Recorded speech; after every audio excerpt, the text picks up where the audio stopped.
हजारों साल पहले किसी ने पत्थर पर एक पावरफुल डांस की इमेज कार्व की, और गेस व्हाट, वो एग्जैक्ट सेम एनर्जी, वही आइडियाज आज भी इंडिया के क्लासिकल डांस फॉर्म्स में जिंदा हैं। कभी सोचा है कि एंशिएंट आर्ट कैसे सेंचुरीज तक स्टोरी सुनाता रहता है? बिल्कुल। बेसिकली आज हम इंडिया की अमेजिंग कल्चरल हिस्ट्री के कुछ सुपर इंटरेस्टिंग चैप्टर्स एक्सप्लोर करने वाले हैं। इंटरेस्टिंग है ना? ये सिर्फ पुराने कार्विंग्स या पोएम्स नहीं है, ये तो पास्ट से मैसेजेस जैसे हैं। हमें उस जमाने के लोगों की बिलीव्स, उनकी क्रिएटिविटी, उनकी लाइव्स के बारे में बताते हैं, और सरप्राइजिंगली वो आज भी हमारी दुनिया से कनेक्ट करते हैं। बिल्कुल। ये है हमारा लर्निंग मैप आज के लिए। हम 4 की टॉपिक्स में डाइव कर रहे हैं जो यूपीएससी एग्जाम्स में पूछे गए क्वेश्चंस पर बेस्ड है। समझ लीजिए, इनसाइड स्कूप मिल रहा है। सबसे पहले हम तांडवा डांस को चेकआउट करेंगे, खास करके ये एंशिएंट इंस्क्रिप्शंस में कैसे दिखाया गया है। फिर हम देखेंगे कि इंडिया के आर्ट हेरिटेज को अभी प्रोटेक्ट करना इतना क्रूशियल क्यों है। राइट। उसके बाद हम भक्ति लिटरेचर को एक्सप्लोर करेंगे, उसमें क्या खास है और उसने इंडियन कल्चर को क्या दिया। और फाइनली हम श्री चैतन्य महाप्रभु के बारे में जानेंगे और कैसे उन्होंने भक्ति मूवमेंट को एक फ्रेश वाइब दी।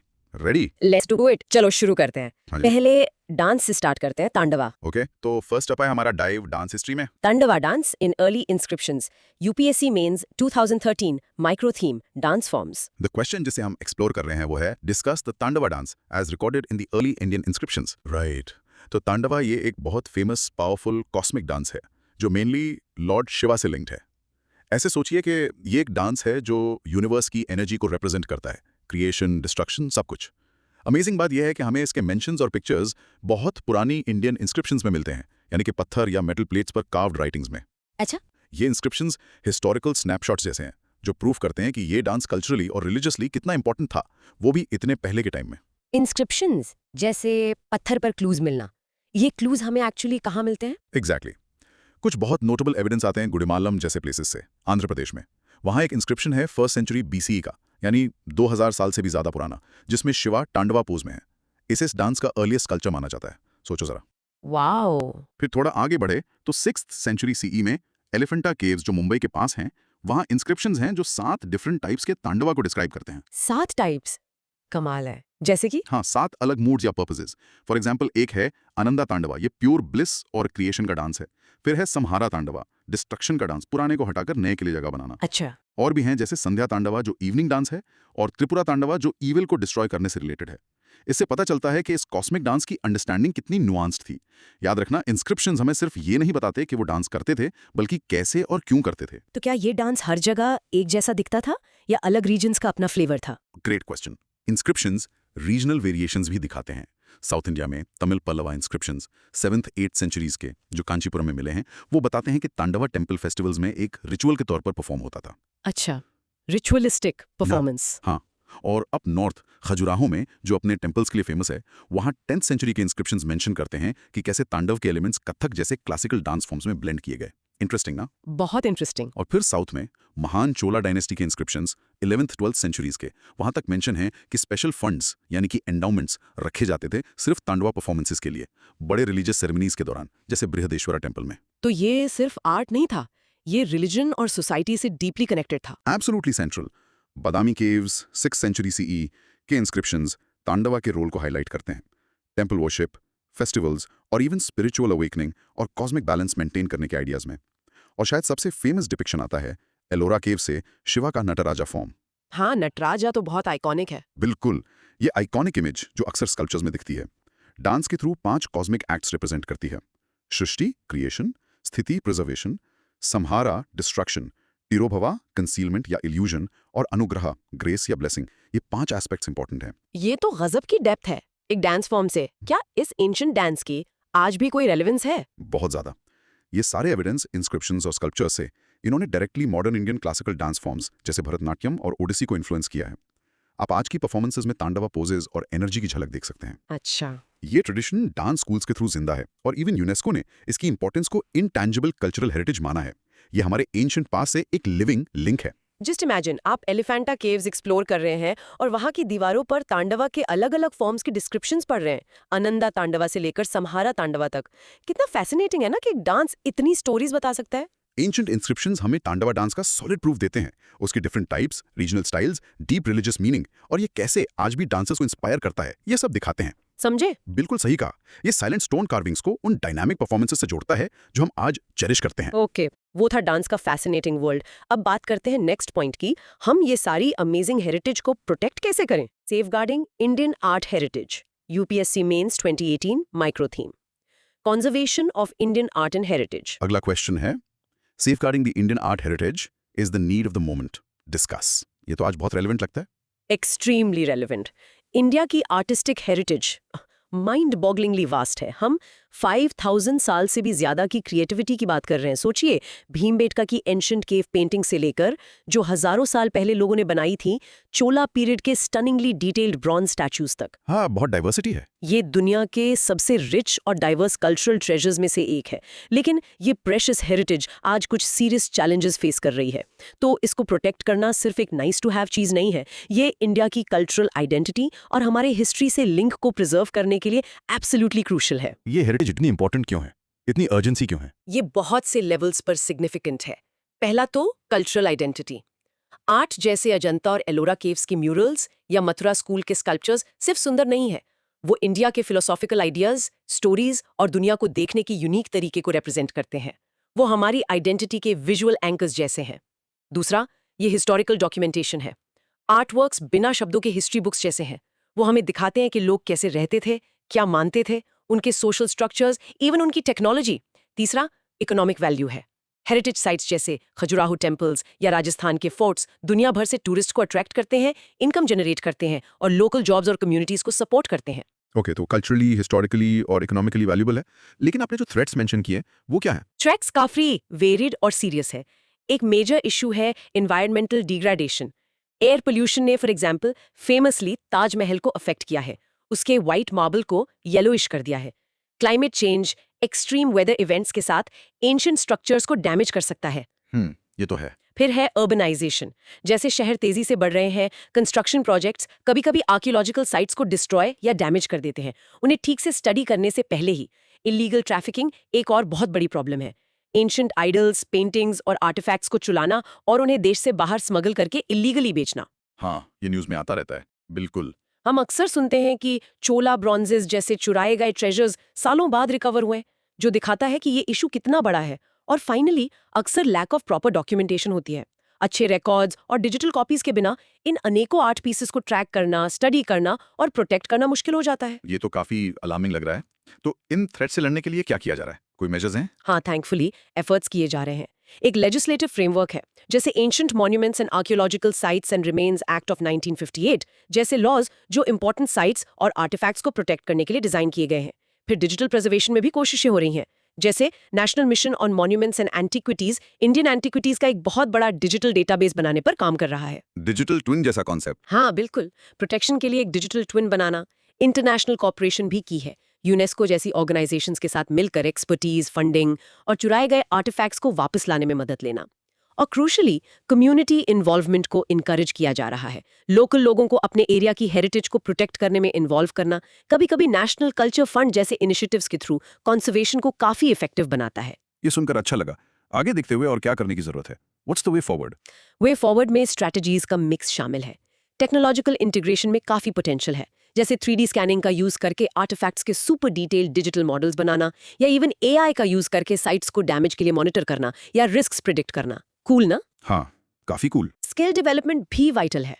हमें कंजर्वेशन में ज्यादा ट्रेन्ड एक्सपर्ट्स चाहिए, ऐसे लोग जो जानते हों कि पेंटिंग्स को केयरफुली कैसे रिस्टोर करना है, पुराने मैन्युस्क्रिप्ट्स को कैसे प्रिजर्व करना है, या एंशिएंट स्ट्रक्चर्स को कैसे रिपेयर करना है। नेशनल म्यूजियम इंस्टीट्यूट जैसे इंस्टीट्यूशंस यहाँ रोल प्ले करते हैं। और फाइनली, पब्लिक प्राइवेट पार्टनरशिप से बड़ा फर्क पड़ सकता है। कंपनीज को उनकी सोशल रिस्पॉन्सिबिलिटी CSR के हिस्से के रूप में हेरिटेज कंजर्वेशन में इन्वेस्ट करने के लिए एनकरेज करना जरूरी फंड्स और रिसोर्सेज ला सकता है। सोचो ऑन इनक्रेडिबल अजंता केव्स की पेंटिंग्स के बारे में। अगर हम उन्हें पोल्यूशन से या सिंपली निग्लेक्ट से डैमेज होने देंगे तो ये हमारी कलेक्टिव स्टोरी बुक से एक यूनिक पेज फाड़ने जैसा है। इसलिए कंजर्वेशन एफर्ट्स, चाहे वो केयरफुल केमिकल क्लीनिंग हो या स्ट्रक्चरल सपोर्ट ऐड करना, इतने जरूरी हैं। ठीक है। इंडिया की vast art heritage super valuable है, लेकिन पोल्यूशन, डेवलपमेंट और थेफ्ट से सीरियस थ्रेट्स फेस करती है। इसको प्रोटेक्ट करने के लिए strong laws, modern technology, community help और पार्टनरशिप्स का कॉम्बिनेशन चाहिए। प्रिसाइसली। ये सिर्फ ऑब्जेक्ट्स को नहीं, बल्कि उनके अंदर की स्टोरीज, आइडेंटिटी और मेमोरी को सबके लिए, अभी और फ्यूचर में सेफगार्ड करने के बारे में है। प्लस ये कल्चर और सस्टेनेबल टूरिज्म को भी प्रमोट करता है। फिजिकल आर्ट से चलो अब गियर शिफ्ट करते हैं और लिटरेचर की बात करते हैं, स्पेसिफिकली एक बहुत स्पेशल टाइप की। चलो अब भक्ति मूवमेंट पर फोकस करते हैं। Nature and contribution of bhakti literature, UPSC mains 2021 micro theme, bhakti and Sufi movement. यहाँ क्वेश्चन है, evaluate the nature of bhakti literature and its contribution to Indian culture. ये काफी डीप लग रहा है भी भक्ति लिटरेचर एक फैसिनेटिंग बॉडी ऑफ वर्क है जो पूरे इंडिया में रफली 8th से 17th सेंचुरी सी के बीच खूब फला फूला। भक्ति का सिंपल मतलब है डिवोशन, तो ये लिटरेचर पूरा डीप पर्सनल लव और डिवोशन को गॉड के प्रति एक्सप्रेस करने के बारे में। अच्छा। लेकिन ये सिर्फ रिलीजियस पोइट्री से कहीं ज्यादा था, ये सोशल चेंज के लिए भी एक पावरफुल फोर्स था। इसने अलग अलग लैंग्वेजेस और रीजन्स के लोगों को कनेक्ट करने में मदद की आइडिया था डिवाइन के साथ पर्सनल कनेक्शन पर फोकस करना, अक्सर कॉम्प्लेक्स रिचुअल्स या रिजिड सोशल हायरार्कीज, खासकर कास्ट सिस्टम से दूर हटकर। और इंपॉर्टेंटली ये ज्यादातर उन्हीं लैंग्वेजेस में लिखा गया जो लोग रोज बोलते थे, सिर्फ स्कॉलरली संस्कृत में नहीं। तो इस लिटरेचर का नेचर क्या है? वो क्या चीज है जो इसे अलग बनाती है? कई चीजें इसे यूनिक बनाती हैं। पहला, जैसा मैंने कहा, वर्नाक्युलर एक्सप्रेशन। संस्कृत तक सीमित रहने के बजाय जो सिर्फ स्कॉलर्स अच्छे से जानते थे, भक्ति पोएट्स ने रीजनल लैंग्वेजेस का यूज किया। जैसे तमिल अलवार सेंट्स को सोचिए, मराठी जैसे संत तुकाराम, हिंदी जैसे कबीर या बंगाली जैसे चैतन्य। इससे स्पिरिचुअल आइडियाज सबके लिए एक्सेसिबल हो गए। फार्मर्स, आर्टिसंस, वुमेन, हर तरह के लोग, बेसिकली फॉर एवरीवन। दूसरा, इसका सिंपल एंड डायरेक्ट स्टाइल था। उन्होंने सिंपल वर्ड्स, एवरीडे मेटाफर्स और पॉपुलर फॉर्म्स जैसे दोहाज, कुपलेट्स या पदाज, सॉन्ग्स का यूज किया प्रोफाउंड आइडियाज को ऐसे समझाने के लिए जो समझने और याद रखने में आसान हो, इजी लैंग्वेज में। तीसरा कोर था emphasise on personal devotion. Jayadeva की गीता गोविंदा को सोचिए, जो कृष्णा और राधा के पैशनेट लव को डिस्क्राइब करती हैं, या मीराबाई की खूबसूरत पोएम्स जो कृष्णा के लिए उनका इंटेंस लव एक्सप्रेस करती हैं। सब कुछ उस direct heart to heart connection के बारे में था गॉड के साथ, बिना किसी इंटरमीडियरी के। चौथा, कई वर्क्स में सिंक्रेटिक एलिमेंट्स थे। कबीर या गुरु नानक जैसे राइटर्स ने क्लेवरली हिंदू और इस्लामिक ट्रेडिशंस के आइडियाज को ब्लेंड किया, अलग अलग कम्युनिटीज के बीच हार्मनी और अंडरस्टैंडिंग को प्रमोट किया। ऐसा लगता है इसका कल्चर पर बहुत बड़ा इम्पैक्ट पड़ा होगा। इसके मेन कंट्रीब्यूशंस क्या थे? ओह, मैसिव कंट्रीब्यूशंस। लिंग्विस्टिक डेवलपमेंट के लिए इसने मॉडर्न इंडियन लैंग्वेजेस के ग्रोथ और स्टैंडर्डाइजेशन में बहुत बड़ा रोल प्ले किया। जब पोएट्स ने हिंदी, मराठी या बंगाली जैसी लैंग्वेजेस में लिखने का फैसला किया, तो उन्होंने उन लैंग्वेजेस को एनरिच किया, उन्हें लिटरेरी स्टेटस दिया और उन्हें इवॉल्व होने में मदद की। तुलसीदास की रामचरितमानस अवधि में हिंदी का एक रूप इसका प्राइम एग्जाम्पल है। राइट, लैंग्वेजेस को बढ़ावा मिला। सोशल रिफॉर्म के टर्म्स में भक्ति लिटरेचर रेवोल्यूशनरी था। कई भक्ति सेंट्स ने अपनी राइटिंग्स और एक्शंस के थ्रू रिजिड कास्ट सिस्टम को एक्टिवली चैलेंज किया। रविदास या नामदेव जैसे पोएट्स के बारे में सोचिए, जो लोअर कास्ट से आए थे, लेकिन सब उनका आदर करते हैं। इसने जेंडर इक्वालिटी को भी प्रमोट किया। कर्नाटका में अक्का महादेवी या तमिलनाडु में अंडाल जैसी पावरफुल वुमेन सेंट्स ने अमेजिंग डिवोशनल पोएट्री कंपोज की और पेट्रियार्कल नॉर्म्स को चैलेंज किया। बहुत प्रोग्रेसिव था, राइट? हाँ, काफी प्रोग्रेसिव। Para musical heritage. भक्ति लिटरेचर ने हमें भजन्स, कीर्तन्स और अभंगास जैसे खूबसूरत म्यूजिकल फॉर्म्स दिए जो आज भी गाए जाते हैं। साउथ में त्यागराजा जैसे कंपोजर्स ने ऐसे सॉन्ग्स क्रिएट किए जो कर्नाटिक क्लासिकल म्यूजिक की नींव बन गए। और फाइनली आर्टिस्टिक एक्सप्रेशन में भक्ति थीम्स विजुअल आर्ट्स के लिए एक मेजर इंस्पिरेशन बन गए, खासकर मिनिएचर पेंटिंग्स जो भक्ति पोएम्स या सेंट्स के जीवन के सीन्स डिपिक्ट करती थी। इसने टेंपल आर्किटेक्चर और स्कल्पचर को भी इन्फ्लुएंस किया। इमेजिन मीराबाई, एक राजपूत प्रिंसेस जिनसे एक खास तरह से जीने की उम्मीद की जाती थी, लेकिन वो अपना दिल कृष्णा के लिए अपने प्रेम की पोएम्स में उंडेल देती हैं। वो ट्रेडिशंस को डिफाई करती हैं, महल की जिंदगी छोड़ देती हैं और उनके सिंपल पैशनेट सॉन्ग्स आग की तरह फैल जाते हैं, जिन्हें सदियों बाद भी लाखों लोग पूरे इंडिया में गाते हैं। यही भक्ति लिटरेचर की पावर और स्पिरिट है। भक्ति लिटरेचर ने कॉमन लैंग्वेजेस का यूज करके पर्सनल डिवोशन के आइडियाज को फैलाया, कास्ट जैसे सोशल बैरियर्स तोड़े और इंडिया के लैंग्वेजेस, म्यूजिक, आर्ट और सोशल रिफॉर्म्स में जबरदस्त कंट्रीब्यूट किया। एब्सोल्युटली, इसने स्पिरिचुअलिटी को डेमोक्रेटाइज किया और इंडिया के कल्चरल फैब्रिक पर एक अमर छाप छोड़ी, क्लासिकल पास्ट को मॉडर्न इंडिया की वाइब्रेंट डाइवर्सिटी से जोड़ते हुए। और भक्ति की बात करते हुए हमारा फाइनल टॉपिक इस मूवमेंट के एक बहुत इन्फ्लुएंशियल फिगर पर जूम इन करता है, श्री चैतन्य महाप्रभुज reorientation of bhakti movement, UPSC mains 2018 micro theme, bhakti and Sufi movement. और हमारा फाइनल टॉपिक आज का है, the bhakti movement received a remarkable reorientation with the advent of Shri Chaitanya Mahaprabhu. Discuss. तो उन्होंने चीजों को कैसे बदला? श्री चैतन्य महाप्रभु जो 1486 से 1534 सीई तक रहे, वो एक सचमुच ट्रांसफॉर्मेटिव फिगर थे, खासकर ईस्टर्न इंडिया में, बंगाल और ओडिशा।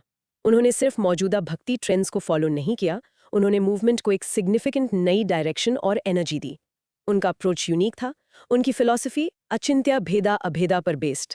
अचिंत्य भेदा अभेदा, ये क्या है? ये थोड़ा कॉम्प्लेक्स लग सकता है, लेकिन बेसिक आइडिया है इंडिविजुअल सोल और गॉड, स्पेसिफिकली कृष्णा, के बीच इनकंसीवेबल वननेस एंड डिफरेंस। ये कहने का एक तरीका है कि हम गॉड से कनेक्टेड हैं, फिर भी अलग हैं। एक मिस्ट्री जिसे हम इंटेंस लव और डिवोशन के थ्रू एक्सपीरियंस कर सकते हैं, ना कि सिर्फ ड्राई इंटेलेक्चुअल डिबेट से। इस डीप इमोशन और फिलॉसफी के ब्लेंड ने मूवमेंट को सच में रीओरिएंट किया। ओके, तो उन्होंने नए आइडियाज लाए। वो की चेंजेस या रीओरिएंटेशंस क्या थे जो उन्होंने एक्चुअली इंट्रोड्यूस किए? उनकी वजह से भक्ति अलग कैसे दिखने लगी? उन्होंने कई की शिफ्ट्स इंट्रोड्यूस किए।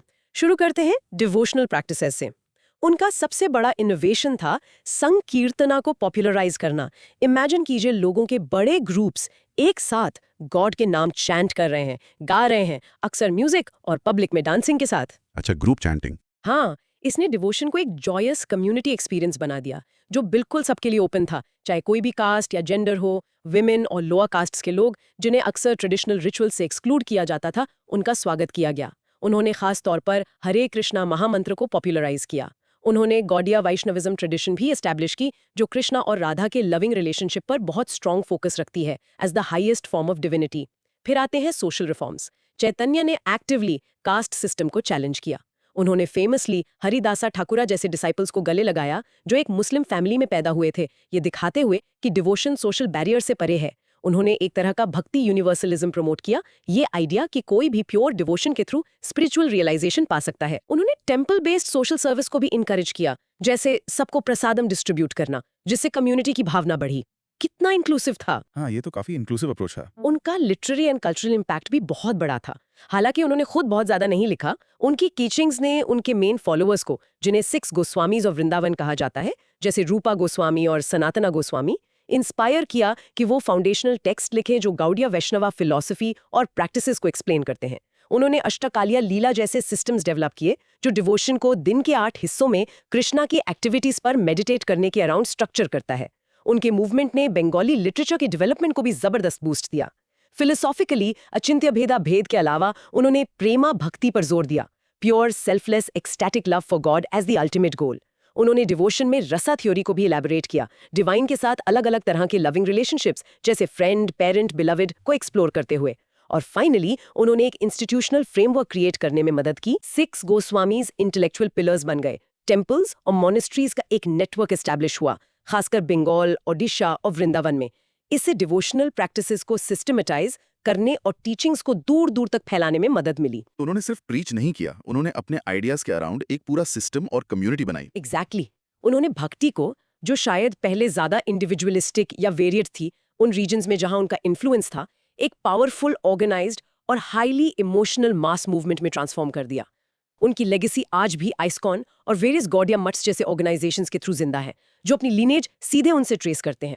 उनका accessible, emotional, community based devotion पर फोकस का एक लास्टिंग इम्पैक्ट पड़ा। इमेजिन कीजिए, सदियों पहले बंगाल या वृंदावन के किसी टाउन की गलियां हर बैकग्राउंड के लोगों से भरी हुई। अमीर, गरीब, स्कॉलर्स, लीबरर्स, सब एक साथ हरे कृष्णा मंत्र चैंट कर रहे हैं, बाएं उठाए नाच रहे हैं, डिवोशन की मस्ती में खोए हुए।